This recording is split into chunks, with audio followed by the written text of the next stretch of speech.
Hello, my friend. Come in, sit down. Make yourself comfortable if you can. My name is Dr. Bonechill, though the title feels a bit formal for what we're about to share, doesn't it? Tonight, I don't have a gift for you. I wish I did. What I have is a burden, a collection of truths that sit heavy in the soul like stones in a riverbed. We like to believe that ghosts are tied to places, don't we? That horror is a destination. A crumbling asylum on a hill, a shadowy forest, a house with a dark past. We visit, we feel the chill, and then we leave, confident that we've left the darkness behind, locked away in its cage of rotting wood and broken brick. But what if that's not the whole truth? What if the most terrifying hauntings aren't the ones we visit, but the ones we bring home with us? What if a place, saturated in enough pain and misery, could bleed into an object? A small, forgotten thing. Something you could pick up, put in your pocket, and carry back to your safe, clean, ordinary life. And in doing so, you unknowingly transplant the seed of a nightmare right into the heart of your own home. The Appalachian Mountains. They're old. They've seen things. Their soil is soaked in hardship, in sorrow, in blood. The buildings that rot upon their slopes aren't just empty shells. They are monuments to forgotten lives and silent screams. And the stories I have for you tonight, they're about what happens when you take a piece of that silence home. So I have to ask you, have you ever brought something back from a place you knew you shouldn't have been? A souvenir, a memory, a shadow that now flickers at the edge of your vision when you're home alone? Before we delve into the first of these accounts, I have a small request. If you find a grim sort of comfort in these shared burdens, please press the like button. It lets me know I'm not just whispering into the void. And if you'd care to join our growing community of fellow travelers in the dark, consider subscribing. We're hoping to reach 10,000 souls on this journey, and your presence would be most welcome. Finally, please leave a comment below. Share your own thoughts, your own echoes. Tell us at Dr. Bonechill what you think. It helps, you know, to feel less alone. Now, let us begin. Our first story comes from a man named Ethan, a man whose quiet, suburban life was unraveled by a single rusted piece of history he brought back from the hollows of West Virginia. First story. My story doesn't start in some gothic, dilapidated mansion. It starts in a beige two-story colonial on a street named after a tree, Maple Court. My wife, Sarah, and I bought it 3 years ago. It was the perfect picture of suburban tranquility. Manicured lawns, minivans in the driveways, the distant hum of a lawnmower on a Saturday afternoon. It was safe. It was predictable. It was our sanctuary from the chaos of the world. The chaos, I've learned, is patient. It finds a way in. It began with a road trip, a get-back-to-nature tour through the heart of Appalachia. We hiked, we saw the breathtaking vistas, and on our last day, feeling adventurous, we drove down a gravel road that wasn't on the main map.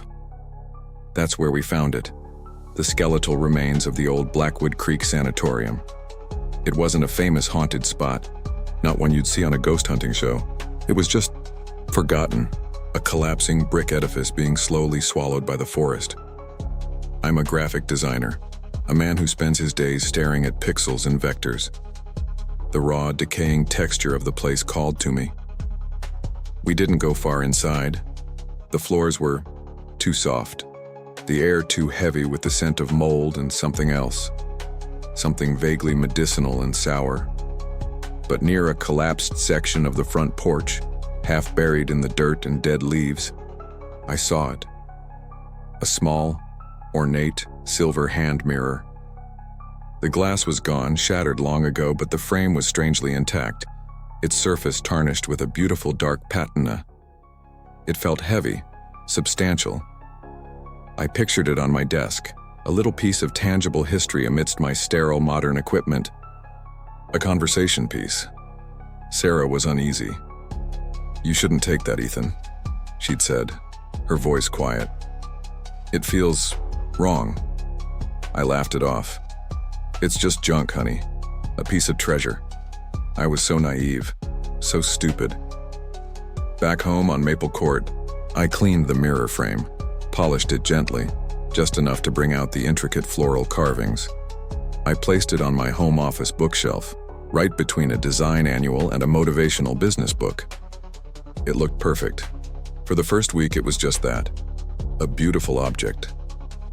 Then, the subtleties began. It started with a reflection, or rather, the lack of one. When I'd glance at the empty frame from across the room, it wouldn't reflect the wall behind it. For a split second, it would seem to hold a perfect, impenetrable darkness, a void. I'd blink, shake my head, and the reflection of my beige wall would be right where it should. Eye strain, I told myself. Too many hours at the computer. Then came the whispers. Faint, almost inaudible. I'd be working late, the only sound the quiet hum of my PC, and I'd hear what sounded like a soft feminine sigh. I'd pause, listen. Nothing. The house was silent. Sarah was fast asleep upstairs. It had to be the wind, the house settling. There was always a rational explanation, and I clung to it like a life raft. The feeling in the room began to change. My office, once my creative space, started to feel clinical, cold. An antiseptic chill would hang in the air, even on warm nights. I'd find myself feeling watched, a prickling sensation on the back of my neck that would make me spin around in my chair, only to find the empty doorway. The feeling was always strongest when my gaze fell upon the silver frame. It sat on the shelf, inert, silent, yet it felt like the epicenter of the growing strangeness. One night, the shift from subtle to terrifying happened. I was working on a tight deadline, fueled by coffee, the house steeped in the 2 a.m. silence. My eyes were burning, so I leaned back, rubbing them. When I opened them, I glanced at the bookshelf. In the empty, glassless frame of the mirror, for a fleeting, heart-stopping second, I saw her. It wasn't a reflection. It was a portrait. A woman, pale and gaunt, with dark, hollow eyes and hair, pulled back so tightly it seemed to stretch her skin. She wore what looked like a simple, drab hospital gown. Her expression, it was one of utter, soul-crushing despair. It lasted no more than a second. A photographic afterimage burned into my retina. But it was real. I shot out of my chair, my heart hammering against my ribs. I stared at the frame, which now held nothing but the reflection of the bookshelf opposite. My breath came in ragged gasps. It was a hallucination, sleep deprivation. That had to be it. But the next night, it happened again. This time, her image lingered. Her eyes met mine. There was no malevolence in them, no anger, just a profound, bottomless well of sadness. And then, a whisper, clearer than ever before, seemed to slither directly into my ear. He said I was beautiful. I stumbled back, knocking over my chair. I fled the room, slamming the door behind me, and didn't go back in until the sun was streaming through the kitchen window the next morning. I told Sarah I thought I was coming down with something, that I was overworked. I couldn't bring myself to tell her the truth. How could I? That I'd brought a ghost home and put it on our bookshelf. The experiences grew more intense, more personal. I started having dreams. I was in a sterile white room, lying on a narrow cot. The air smelled of bleach and sickness. A man in a doctor's coat would stand over me holding the very same silver mirror. "Let's see that pretty face," he'd say, his voice a sickeningly sweet baritone. "Let's see you smile." But I couldn't move. I couldn't speak. I could only feel a wave of cold dread as he brought the mirror closer and closer to my face. I'd wake up drenched in sweat, the doctor's words echoing in my ears. I knew, with a certainty that defied all logic, that I was experiencing her memories. The woman from the mirror. This wasn't just a haunting, it was an echo, a psychic stain left on this object. The mirror hadn't reflected her image. It had held her. It was a gift from a man who promised her beauty, but locked her away in a place of sickness and sorrow. Her despair, her final moments, were imprinted upon it. The breaking point came last, Tuesday. I was in the office trying to work, but my eyes kept being drawn to the frame. The cold was intense, my breath misting in front of me. I watched, mesmerized by a mix of terror and a strange, pitying curiosity, as her image faded into view within the frame. Gaunt, pale, hopeless. Her dark eyes stared into mine, and I felt a wave of dizziness, of dissociation, as if my mind was being pulled from my own body. The whisper came, laced with a chilling resignation. He was wrong. And then the image in the mirror changed. It was no longer her face. It was mine. My own face, but gaunt, hollow-eyed, my skin stretched tight in an expression of silent, screaming despair. I was looking at myself trapped behind the silver frame.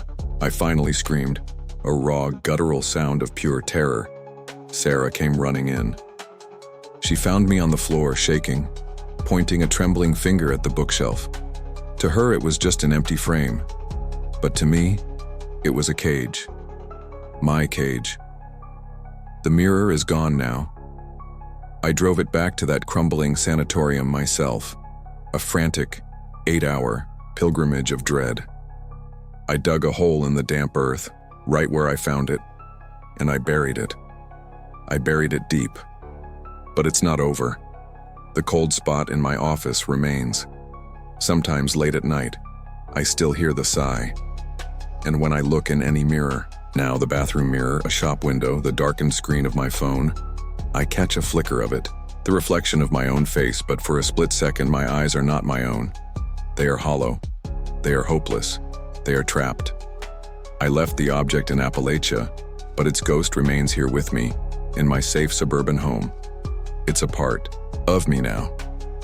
And I am left with the chilling, unshakable knowledge that some things once taken can never truly be returned.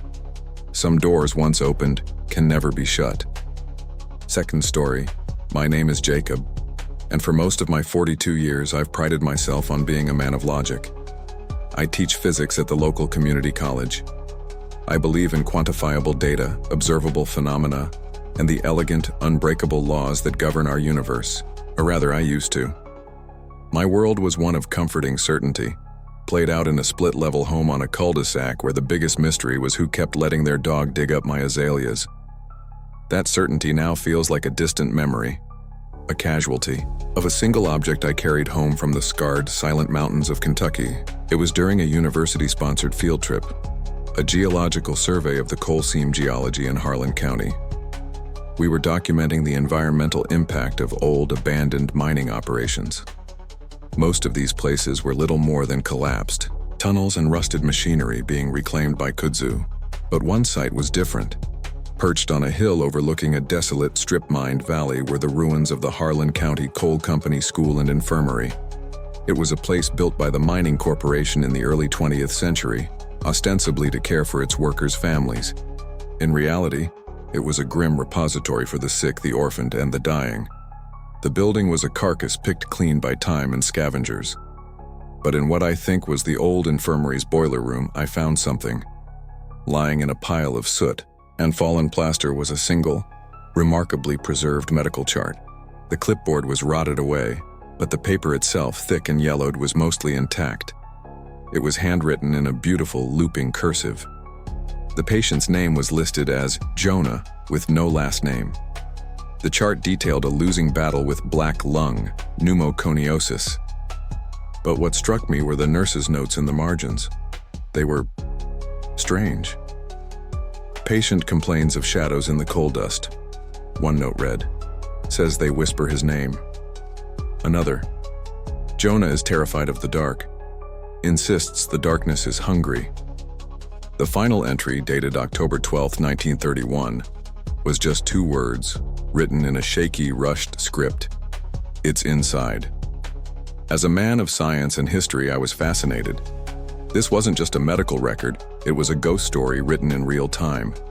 A primary source document of a man's psychological collapse under the weight of his disease.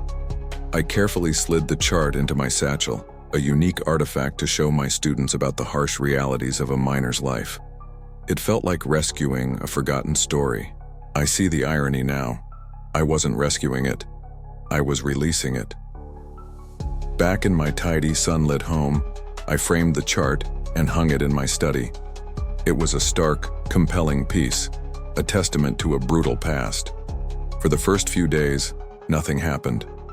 It was just paper and ink. Then the dust began.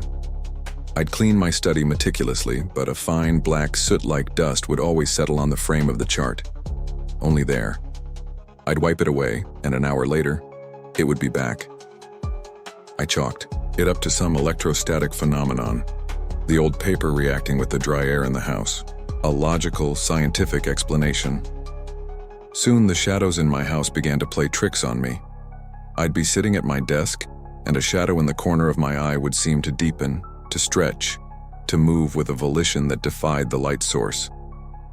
When I'd turn to look, it would be a normal shadow once more. It was the power of suggestion, I told myself. I'd read the chart, and now my mind was creating the very phenomena it described. A classic case of confirmation bias. The feeling of being watched, so common in these tales, began. But this was different. It wasn't the feeling of eyes on me. It was the feeling of a presence, something that didn't have eyes but was aware of me nonetheless. It was a heavy, oppressive awareness that seemed to emanate from the darkest corners of the room. The study, once my haven of quiet contemplation, began to feel like a cave, claustrophobic and airless. I found myself taking shallow breaths, a tightness constricting my chest, strangely reminiscent of the symptoms described on the chart. The true horror began, as it so often does, in the dead of night. I woke up gasping, not from a nightmare, but from a physical sensation. It felt like a heavy weight was pressing down on my chest, and the air in my lungs had been replaced with something thick and gritty. I sat up, coughing, and in the dim light from the hallway, I saw it. The darkness in the corner of our bedroom was wrong. It was darker than the surrounding shadows, a patch of absolute black that seemed to absorb the light. And as I stared, my scientific mind rebelling, I saw the darkness slowly, almost languidly recede. It condensed, pulling back into the corner until it was just a normal shadow again. The pressure on my chest vanished. I could breathe. But my throat was raw, and when I coughed into my hand, my palm came away smeared with a fine black dust. I didn't tell my wife. I explained my coughing fits as the start of a cold. How could I explain my true fear?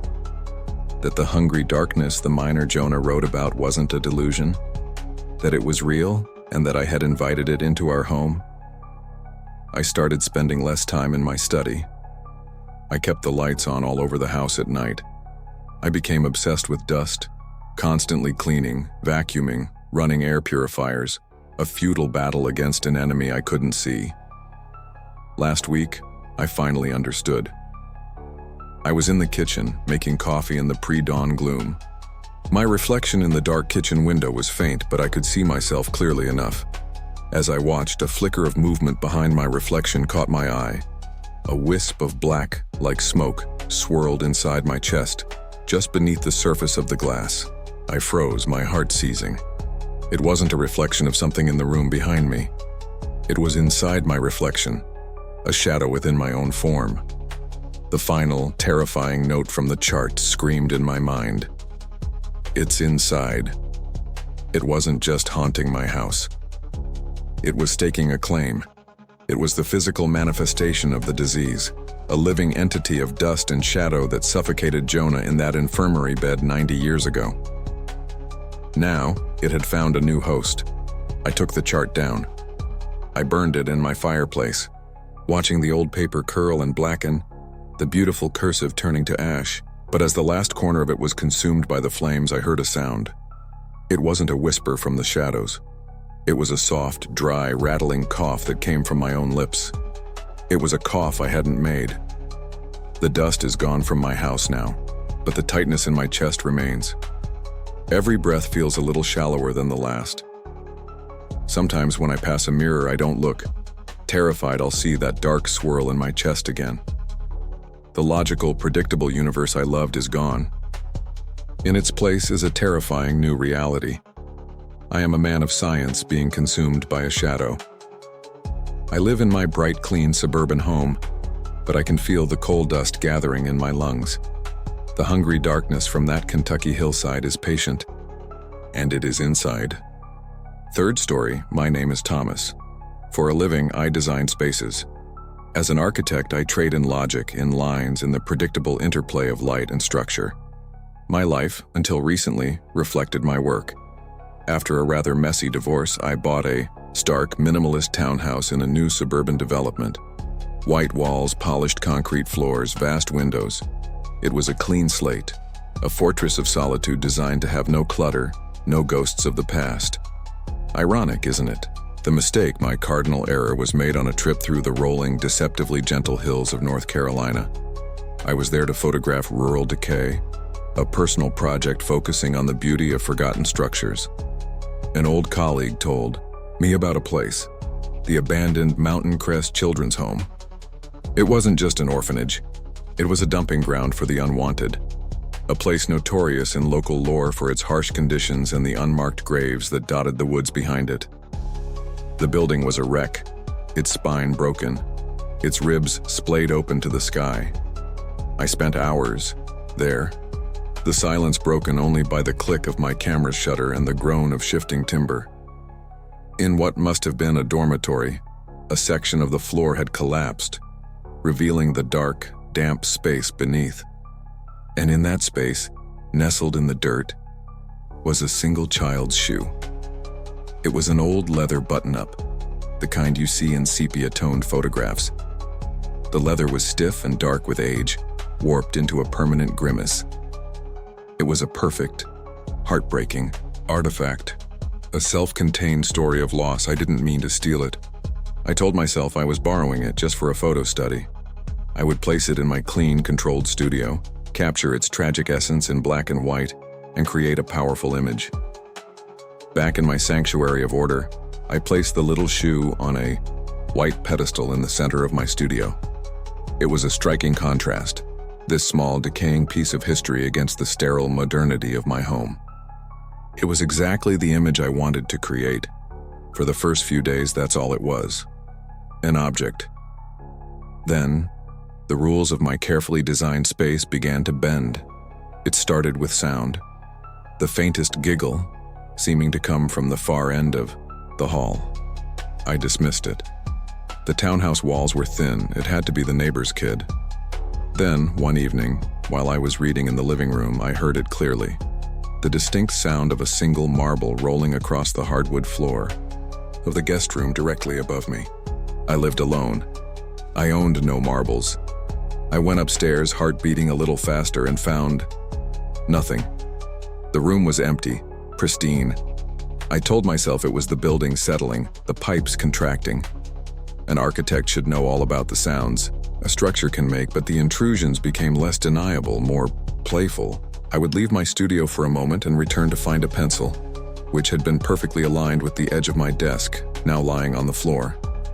I'd come downstairs in the morning to find one of the two coasters on my coffee table moved to the far side of the room. Nothing was ever broken or thrown. It was just moved, changed. A tiny, defiant act of chaos in my world of order. It was infuriating. My home was my space, under my control. This felt like a persistent, silent prank. I started catching glimpses of motion out of the corner of my eye. Always low to the ground, a flicker of shadow darting through a doorway. It was small, and it was fast. A strange thing happened to me. The initial fear was quickly replaced by a profound annoyance, which then softened. My sterile home was intensely lonely, a fact I refused to acknowledge. The presence, this mischievous little ghost, almost felt like company. I was horrified to find myself getting used to it.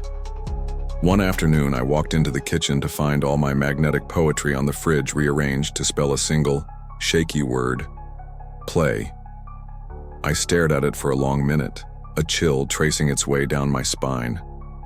And against all reason, I whispered to the empty room, "I don't have time to play." The shift happened last night. I was at my drafting table racing to finish a project, the house silent around me.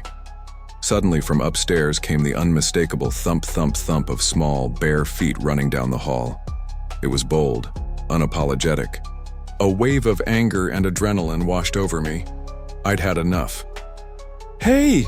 I yelled up the stairs, my voice echoing in the minimalist space. "Knock it off." The running stopped. Dead silence. A heavy listening silence. I held my breath, straining my ears. Then it came. A soft thud on the ceiling directly above my head. It was followed by another thud, and another. It sounded like a small child bouncing lightly on their heels. It was unnerving, but I held my ground. "I said stop it," I shouted.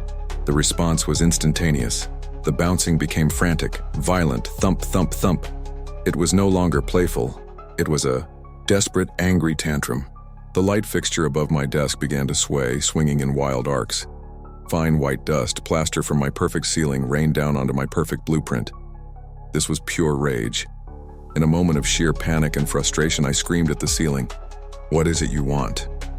The thumping ceased as if a switch had been thrown. The entire house fell into a silence so deep it felt like a pressure in my ears. And then from the studio behind me, from the direction of that single decaying shoe on its white pedestal, a new sound emerged. It was the heartbreakingly small, frail sound of a child trying to stifle a sob. And a whisper, thin and reedy and saturated with an eternity of loss, curled into the air. "I need my other shoe." I felt the blood drain from my face. It wasn't a prank. It wasn't a poltergeist. It was a child. A lost little boy or girl, trapped in an endless, frantic loop, searching for what they had lost. The shoe wasn't a haunted object. It was half of a puzzle, a cruel anchor I had dragged into my home, and its owner had simply followed. I couldn't get it out of my house fast enough. I drove 10 miles to a public dumpster behind a strip mall and threw the shoe inside. I felt a wave of relief as I drove away.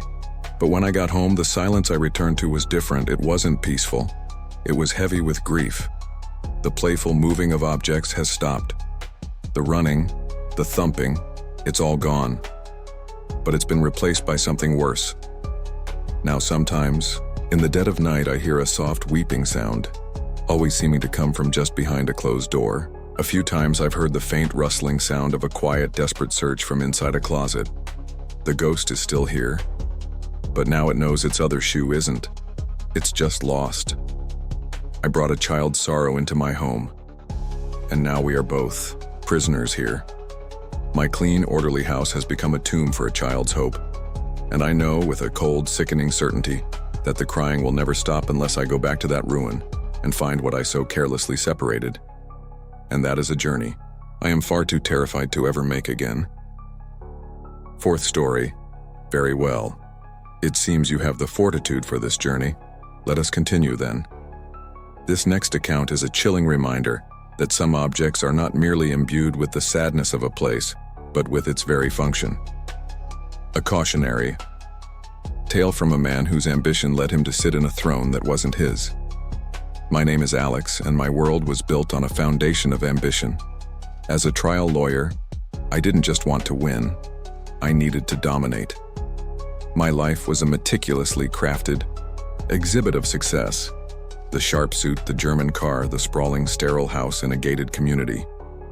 I saw life as a courtroom, and I refused to be anything but the lead counsel. My greatest weakness was a thirst for power, not just to have it, but to acquire its symbols. This is what led me to an online auction of historical salvage, and to a chair that would systematically dismantle my mind. The item was listed as the Superintendent's Armchair, c. 1880, from the Trans-Allegheny Lunatic Asylum. The name alone sent a jolt through me. The asylum in Weston, West Virginia, a Gothic monument to misery, a place where thousands had lived and died in overcrowded, brutal conditions. The chair was magnificent in the photos. Heavy, dark oak with intricately carved lion heads on the arms, their wooden mouths frozen in a silent snarl. I imagined the powerful men who must have sat in it, the superintendent and his board deciding the fates of thousands with a stroke of a pen. It was more than a piece of furniture, it was a throne of authority. I had to have it. Winning the auction felt like winning a major case. When it was delivered, it was even more imposing in person. It was cold to the touch, and the two men who carried it into my home office grunted, complaining that it felt heavier than it looked. I placed it behind my large glass and steel desk. The juxtaposition was perfect. The raw, dark history of the chair against the calculated modernity of my office. It was my new seat of power. The first time I sat in it, the effect was immediate and intoxicating. A wave of profound confidence washed over me. The legal brief I was struggling with suddenly seemed simple. The arguments laid themselves out in my mind with a ruthless, predatory clarity. I felt detached, cold, and brilliant. I worked for 6 hours straight, never feeling a moment of fatigue, only a rising sense of invincibility. I chalked it up to a placebo effect, the inspiring power of my new acquisition. The chair became my addiction. I'd spend 12-14 hours a day in it. My career soared. I became known for my almost psychic ability to dissect the weaknesses of my opponents, for my brutal, unyielding courtroom strategies. But my personality at home began to curdle. I became short-tempered, paranoid, seeing rivals and conspiracies everywhere. My wife, Megan, said my eyes were different, colder. "It's like you're looking through me, Alex," she told me one night, her voice trembling slightly. Not at me. I started hearing things, but not the ghostly moans you might expect. When I sat in the chair, I would hear faint whispers tangled in the silence. They weren't scary, they were strategic. He's hiding his assets. Her alibi is a lie. Pressure her sister. Attack his character, not his argument. It felt like my own brilliant subconscious was speaking to me, feeding me the ammunition I craved. At the same time, I began to have thoughts that were not my own. A sudden, violent image of striking an opposing counsel. A flash of intense, burning hatred for a judge who ruled against me. These dark impulses were jarring, but I pushed them down, convincing myself they were just manifestations of my own competitive fire, amplified by the chair's inspiring presence. The truth was far more horrific. My curiosity piqued by its power. I hired a private researcher to dig into the chair's real history, to get me some concrete provenance I could brag about at dinner parties. The report came back a week later. I read it while sitting in the chair. It wasn't the superintendent's. It had never been in an office. It was from a ward in the asylum's medical wing, a ward infamous for its experimental therapies. The chair's oak frame had been retrofitted with subtle iron braces to hold leather straps. It wasn't a seat of power. It was a restraint chair, a chair used for early, brutal forms of electroconvulsive therapy.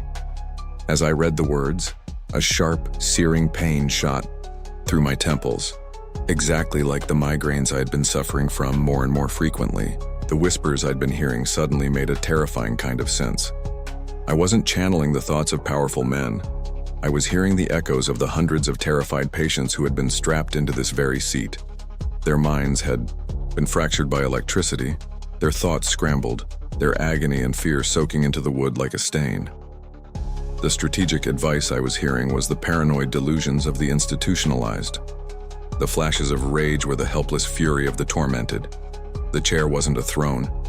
It was an amplifier for a chorus of shattered minds. That night, I vowed to get rid of it. I went to my office to take one last look. As I stood in the doorway, my blood ran cold. The chair was not empty. A figure sat in it, composed not of flesh but of shimmering, static energy. It was a writhing, composite being. A dozen faces flickering over one another, limbs twisting and fading. A gestalt entity of pure suffering. It was the legion of the asylum, all bound to this single object. As I watched, frozen in terror, the recessed lights in my ceiling began to flicker in time with the pulsing figure. A jolt of electric pain shot through my head, and the whispers in my mind merged into a single, deafening, multifaceted voice. 100 broken voices speaking as one inside my own skull. Sit down. It was the ultimate command, the voice of the institution, the collective will of the asylum. My own body betrayed me. My leg twitched, taking a step forward. It was the most difficult thing I have ever done, but I fought it. I threw myself backward, scrambling away from the door, and ran. I didn't stop until I was outside, gasping in the manicured safety of my suburban street. The chair is gone now, locked away in a climate-controlled storage unit across town. But it makes no difference. I am the haunted object now. My mind is no longer my own private space. The whispers are always there. A low, constant hum of paranoia and pain. I can't focus. I can't construct a logical thought without it being derailed by a fragment of someone else's 90-year-old terror. My career is in ruins. My ambition is a forgotten ghost. I'm a lawyer who can no longer argue, a man who can no longer think. The asylum is closed. The building is a tourist attraction. But its work continues right here inside my head. Fifth story, my name is Ben. For the last 2 years, my life has had a singular purpose. My daughter, Lily. After her mother passed, our quiet house in its pleasant suburban neighborhood became my project. I filled it with light, with color, with happy memories, trying to build a fortress of joy to protect her from the shadows. I thought I was doing a good job. I didn't understand that some shadows can't be kept out, because you unknowingly carry them home yourself. Our story, our real story, began at the edge of the Lake Shawnee amusement park in West Virginia. We were on a father-daughter road trip, an adventure I'd promised her. I knew the park's reputation, closed for decades, built on a Native American burial ground where unspeakable violence had occurred, a place that had claimed the lives of children in tragic accidents. We didn't go in. I'm not that foolish. We just pulled over to look at the skeletal remains of the Ferris wheel against the sunset. While Lily was picking wildflowers, I spotted it, lying in the weeds just outside the rusted fence. An old kerosene lantern, the glass globe miraculously intact, its metal frame a beautiful flaking red. It felt like a relic from a happier time, a piece of forgotten Americana. I imagined it hanging on our back patio, a rustic beacon for summer, cookouts, a piece of an amusement park to remind us to have fun. I took it. I put it in the trunk of my car and drove us back to our safe, happy home. I cleaned the lantern and hung it from a hook on the covered patio overlooking our backyard. Lily's kingdom with her swing set and sandbox. It looked perfect. That first night, as I sat on the patio after putting Lily to bed, I heard it. The faint, tinny sound of calliope music, the cheerful, repetitive melody of a carousel. It was distant, and I smiled, thinking it must be an ice cream truck on a late run. A few minutes later, I heard the sound of children laughing. Again, far away, a neighbor's party, I thought. The sounds continued the next night and the next. The happy music box tune, the faint, joyful laughter. It was always there, at the very edge of hearing. Then, Lily started having nightmares. This wasn't unusual for a child who'd lost her mother, but these were different. She'd whimper in her sleep, and when I'd go to comfort her, she'd talk about the swing girl. She wants me to push her, Lily would whisper, half asleep. Her hair is red like fire. She says it's more fun in the water. A cold knot of fear tightened in my stomach. I'd read about the park after we got home. My curiosity piqued. One of the children who died there was a little girl with red hair. She was playing on the swings when a delivery truck backed into her. Another child, a little boy, had drowned in the swimming lake. The joyful sounds from outside suddenly felt sinister. I became watchful, paranoid. The lantern hanging on the patio seemed to draw my gaze. It was just a rusty piece of metal, but it felt aware. One evening, I was watching Lily play on her swings. As the sun set, I glanced at the lantern. For a split second, I saw a soft orange glow flicker deep within its glass globe. And the shadow it cast on the wall of the house wasn't of the lantern itself. For a terrifying, impossible moment, the shadow was a perfect silhouette of a swing set, rocking gently back and forth with no one in it. I blinked, and it was gone. I knew then. The lantern wasn't a souvenir. It was a beacon, a transmitter. It was broadcasting the phantom sounds of that cursed park right into my backyard, into my daughter's dreams. It was an invitation. The breaking point arrived on a humid, moonless night last week. I was jolted awake around 2 a.m., by a sudden oppressive silence. The normal night sounds, the crickets, the distant hum of the highway, were gone. The house was utterly still. A primal wave of panic washed over me. I ran to Lily's room. Her bed was empty. The sheets were cold. I have never known a fear like that. It was a physical, soul-crushing force. I screamed her name as I sprinted through the house. The back door, the one leading to the patio, was wide open, swinging gently in a breeze that didn't exist. I burst outside. The air in the backyard was thick and smelled of popcorn and stagnant lake water. The carnival music was no longer faint. It was loud, clear, and seemed to be coming from all directions at once. The old lantern was glowing, pulsing with that sickly orange light, illuminating the yard in a hellish glow. And there, in the middle of my perfect lawn, was my daughter. She was standing in her white pajamas, her back to me, perfectly still. She was looking towards the dark, dense woods that bordered our property. Standing right beside her, holding her hand, was another figure. It was the shimmering, translucent form of a little girl with fiery red hair and a tattered pink dress. The swing girl. The ghost was pointing with a pale, shimmering finger towards the blackness of the woods, and Lily, as if in a trance, took one small step forward. I shrieked her name, a raw, ragged sound of pure terror. Lily froze, and her head turned towards me, her eyes wide and glassy. The ghost girl turned too. Her face was a vortex of shadow. Her eyes were two empty black holes, and her mouth stretched open into a silent scream of rage that I felt in my bones. In that instant, the cheerful carousel music warped, slowing down into a discordant, grinding funeral march. I don't remember crossing the yard. I just remember snatching Lily into my arms, her body limp, and running back inside, slamming and locking the door. The second the bolt clicked home, the music stopped. The light from the lantern vanished. The world outside was silent again. The next morning, I took a sledgehammer from the garage and I smashed that lantern into 100 unrecognizable pieces. I buried them in the deepest part of the woods, far from our house. But I know it's not over. The invitation has been rescinded, and now all that is left is the anger. The happy sounds are gone. Now some nights when the wind is just right, I hear a child's furious, frustrated sobs coming from just beyond the fence. Lily won't go in the backyard anymore, not even during the day. She just stands at the window and says, "The swing girl is waiting for me. She's mad now. My home, my fortress of joy, is now a prison. The backyard is no longer a kingdom for my daughter, but a haunted borderland.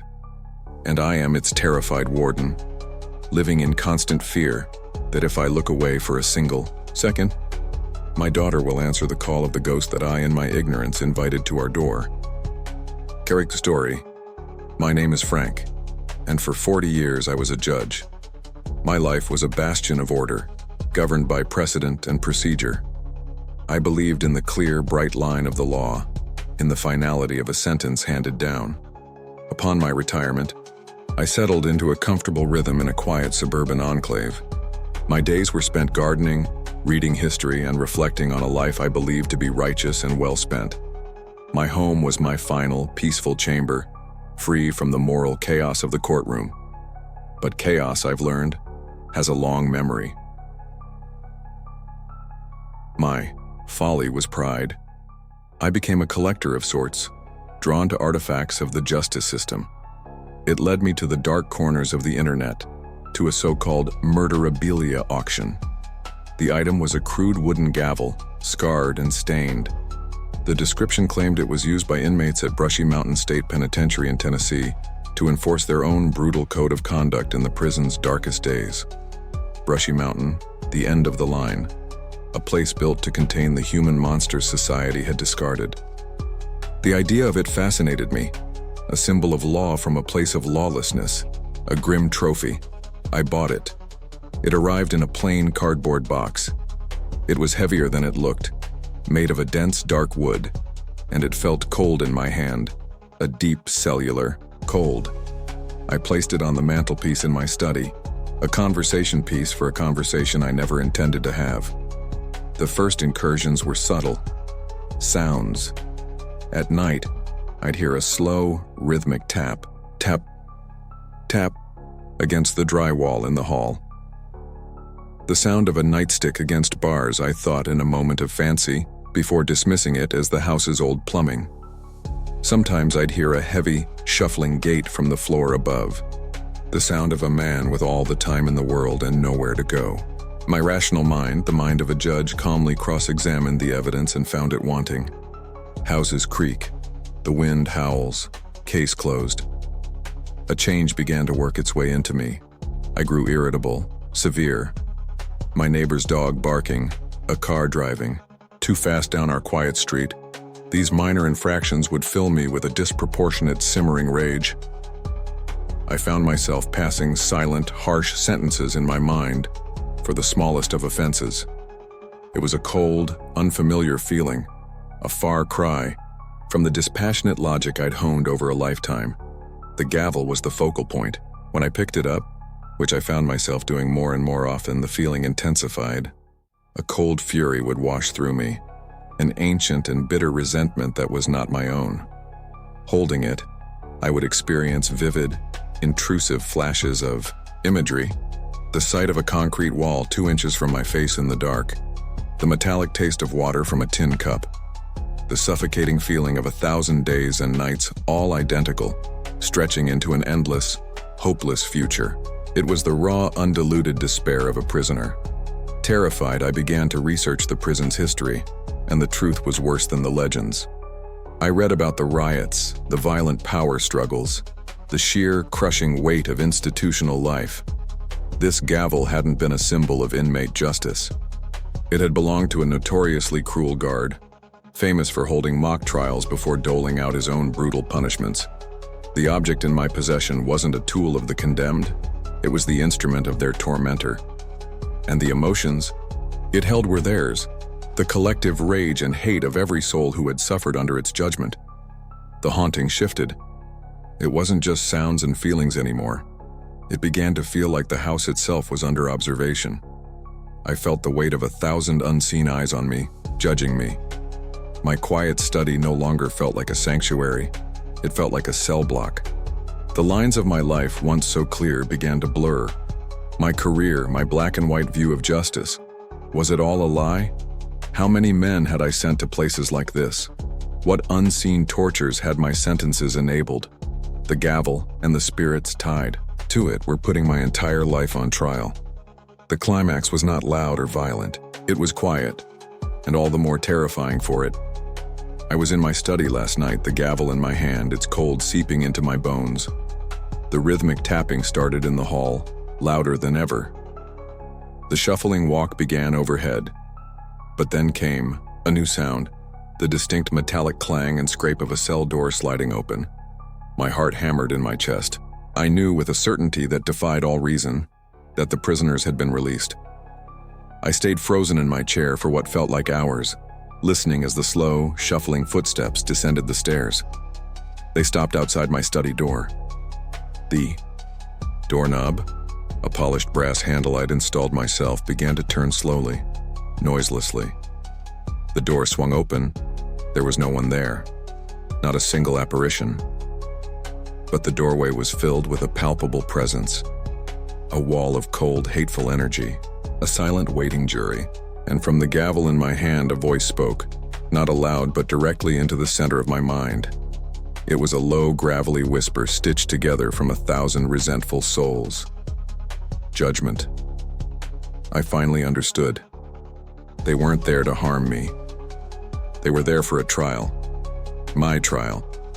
The gavel wasn't a weapon, it was an invitation and summons. They wanted me to be their judge, to hear their stories, to feel their pain for an eternity. I threw the gavel into the fireplace, but the fire, blazing only moments before, seemed to shrink from it, the flames refusing to touch the wood. I am a prisoner. The gavel sits on my hearth, cold and dark. I haven't left the house in 3 days. I can't. The shuffling footsteps are a constant companion. The unseen jury is always waiting just beyond every door. My comfortable home has become my penitentiary. I, Judge Franklin Murdoch, have been sentenced to life, and the court of the damned is now in session.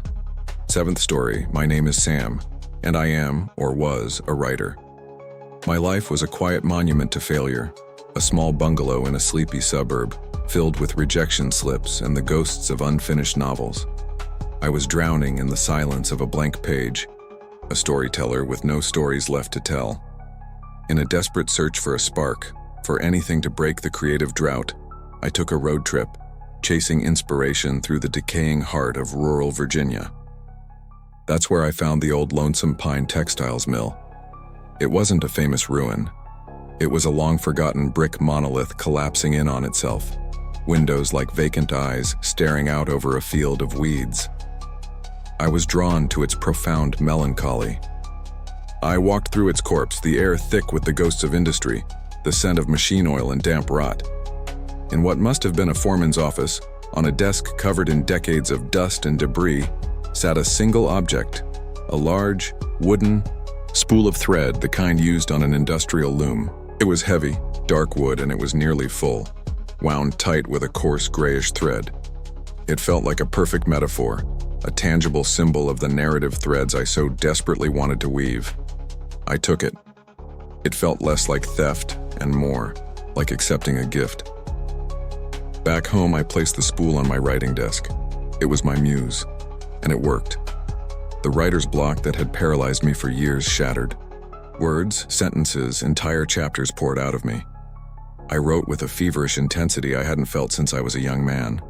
But the stories weren't the hopeful, literary tales I'd always wanted to write. They were grim, dark, wrenching accounts of life in a textile mill. Stories of poverty, of children with missing fingers, of women growing old and sick in the deafening roar of the looms, their lungs full of cotton dust. The work was brilliant, the best of my life. My agent was ecstatic, but it was bleak, so utterly without hope. A strange rhythm entered my life. I'd write all day, and at night I'd hear a faint, rhythmic clack, clack, clack echoing through my quiet house. It was a comforting, mechanical sound, and I told myself it was a neighbor's late-night project. I began to have vivid nightmares. I was standing in the mill, the noise of 100 looms a physical blow. The air was a choking fog of dust, and my hands were raw and bleeding from the coarse thread. I would wake up coughing, my throat dry and scratchy, a phantom dust coating my tongue. A disturbing detail began to gnaw at me. I had written hundreds of pages, a torrent of words. Yet the spool on my desk never changed. The gray thread remained tightly wound, eternally full. It was impossible. It was a quiet, physical violation of logic that terrified me more than the nightmares. Driven by a creeping dread, I started researching the Lonesome Pine textiles mill. I spent days in digital newspaper archives, and what I found turned my blood to ice. I found the stories I had been writing, not similar stories, but the exact stories. An article from 1923 about a young boy named Daniel who lost his arm in a weaving machine. I had written his story last week, his name and all. A small obituary from 1935 for a woman named Elspeth, who had died of brown lung disease. I had just finished her tale detailing her final rattling breaths. The spool wasn't a muse. It was a historical record, a cursed object saturated with the entire tragic history of that mill. It wasn't giving me inspiration. It was dictating its memories, using my mind and my hands as its instrument. The stories weren't mine. They belonged to the dead. Last night, I tried to stop. I pushed the spool away and tried to write something, anything else, a journal entry, a simple sentence. But my hand wouldn't obey. It was like fighting my own body. I felt an overwhelming compulsion to write the next story, a story about a fire in the main weaving room. As I fought the urge, the rhythmic clack, clack, clack began louder than ever before, seeming to shake the very foundations of my house. The air in my small office grew thick, hot, and heavy with the smell of scorched cotton. I looked at the spool, and the gray thread, for the first time, began to move. It unspooled on its own, a single strand rising into the air like a serpent. It moved with an eerie intelligence, weaving itself into the space before my desk. More thread followed, creating an intricate spectral tapestry in the air. As it wove, the shimmering, ghostly image of a massive loom materialized in the center of my room. Translucent figures worked at it, men, women, and children, their movements frantic and repetitive. One of them, a gaunt-faced young woman with weary, hollow eyes, looked up from her work. Her gaze locked onto mine. Her expression was not angry or menacing. It was one of infinite, soul-crushing exhaustion. Her mouth opened, and though she made no sound, her voice flooded my mind, a whisper made of clattering machines and weary sighs. The story isn't over. The pattern must be finished. I looked down at my own hands on the keyboard. They were red, raw, the skin around my nails shredded and bloody, as if I had been physically working with coarse, abrasive thread for weeks. I screamed and scrambled back from my desk. The vision shattered. The phantom loom vanished. The thread lay in a limp pile on the floor. I looked at the spool. It was full again. I can't destroy it. I've tried. I can't write anything else. My life is no longer my own. My dream was to be a channel for great stories.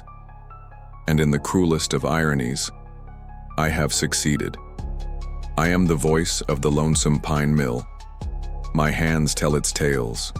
My lungs breathe its dust. My mind is its final roaring machine.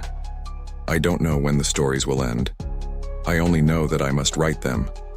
The pattern must be finished, and I fear my own life is the final thread. Story. My name is Michael. My profession is the past. As a genealogist and archivist, I spend my days sifting through faded records, piecing together broken family trees, and giving stories to those long silenced by time. My life is quiet, ordered, and solitary. I live in a modern compact condo, a sterile box of drywall and glass, a place deliberately devoid of history. I deal with the dead all day. I never wanted to bring them home with me. My mistake was a trip to the mountains of Virginia, to the skeleton of a place once called the Cataract Hotel. In the late 19th century, it was a grand spa where the wealthy came to take the healing waters. Its glory was fleeting. A tuberculosis outbreak in the early 1900s turned it from a palace of health into a 5-story plague ward. It was abandoned, left to rot, its story all but erased. For a historian like me, it was hallowed ground. Wandering through the collapsed ballroom, its grand chandelier a tangle of rusted metal on the floor, I found it. Half buried in plaster and debris was a small leather-bound hotel guest register. It was in poor condition, the pages warped and stained, but it was a treasure, a tangible link to the hotel's lost souls. I tucked it safely into my pack, telling myself I was rescuing it, preserving it. Back in my condo, I began the delicate work of restoration. I set the book on my clean, sterile work table and began to gently separate the damp pages. The first few names were signed in an elegant, spidery script. Cornelius Gable, Eleanor Vance, Thomas Croft. As an archivist, my first instinct was to learn their stories. The day after I researched Cornelius Gable, a banker from Richmond who, records showed, died of consumption in 1903, my condo developed a strange, persistent chill. I'd have to turn the heat up, but still felt cold. I also developed a nagging, dry cough that I couldn't seem to shake. I dismissed it as a seasonal cold. A week later, I uncovered the story of Eleanor Vance. She was a beautiful young socialite from Baltimore whose engagement had been broken. Her family sent her to the hotel for a rest cure. She was never heard from again. That night, I started hearing things. The faint, heartbreaking sound of a woman's quiet sobbing, always seeming to come from the spare bedroom. The sounds were polite, unobtrusive, but undeniably present. With a growing sense of dread, I looked into Thomas Croft, an industrialist whose name was in the register. His fortune was lost in the panic of 1907. He checked out of the hotel and walked into the surrounding woods, never to be seen again. The night after I discovered his fate, I was kept awake by the sound of a man pacing in my living room, the footsteps heavy with agitation and despair.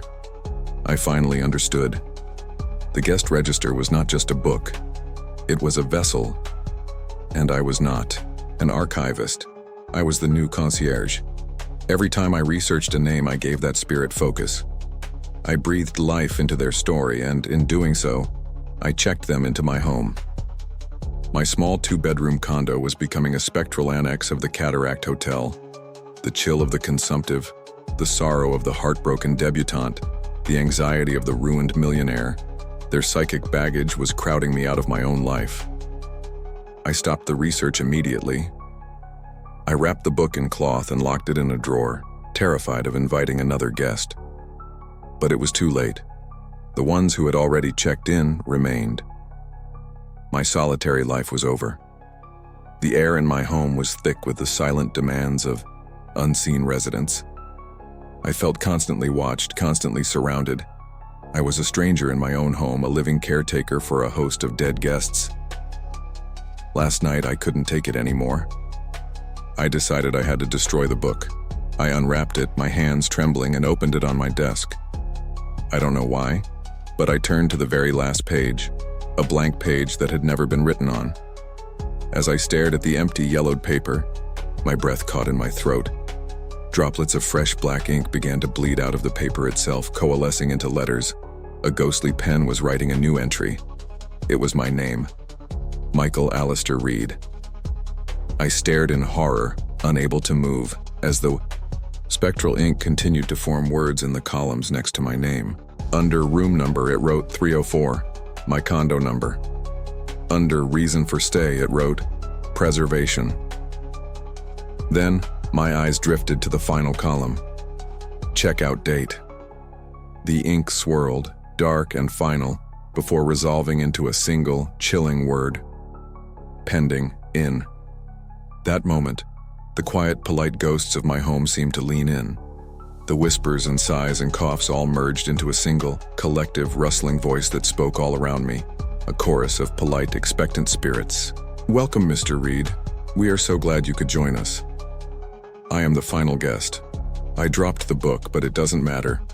I know my name is still there, the ink black and permanent. I've tried to leave. When I walk out the front door, a profound sickness and a wave of crushing dread wash over me, so powerful that I have to stumble back inside just to breathe. I am no longer the archivist. I am an entry in my own archive. This condo, my clean, modern box, is no longer my home. It is the last occupied room of the Cataract Hotel, and I am simply waiting in the company of the other guests for the management to decide on my final checkout date. And so, our anthology closes. 8 stories, 8 pieces of forgotten places, carried home to wreak havoc on the present. From a miner's lamp to a hotel register, the objects were different, but the truth was always the same. A place is not just wood and stone. A place is memory. A place is pain. And when you take a piece of that place, you take a piece of its soul. You might think you can leave the darkness behind in the mountains of Appalachia, but sometimes you just bring it home in your pocket. I hope these stories have served as a warning, a reminder to leave the past where it lies, to respect the silence of forgotten places, because their echoes are always listening, waiting for someone to carry them into the light. If you felt a connection to these tales, if they've stirred something in the quiet corners of your own mind, I would be grateful if you'd press the like button and perhaps subscribe to join us here at Dr. Bonechill. Sharing these burdens makes them lighter, I think. Please leave a comment below. I truly want to know what you think, what you felt. It helps to know I'm not alone in my fascination with these dark truths. Thank you for listening. Be careful what souvenirs you collect. You never know whose story you might be forced to finish. Sleep well, if you can. If you